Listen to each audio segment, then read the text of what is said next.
magulang ng napaslang na si Edralyn Suwansing Adriano.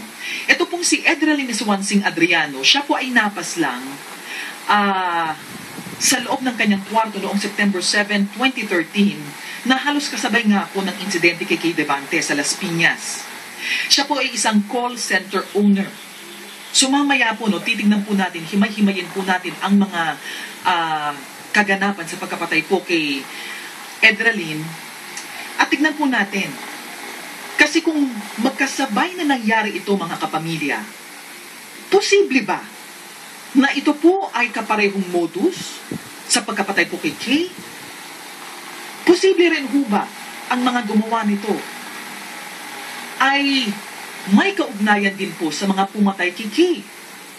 At posible rin ho ba mga kapamilya na kung si Edralyn po ay pinatay sa halos parehong araw, sa halos parehong oras, sa halos parehong lugar mga kapamilya, sino ho ang nasa ilalim nito? So, tingnan ho natin, simpleng krimen lang ho ba ang nangyari kay Kay?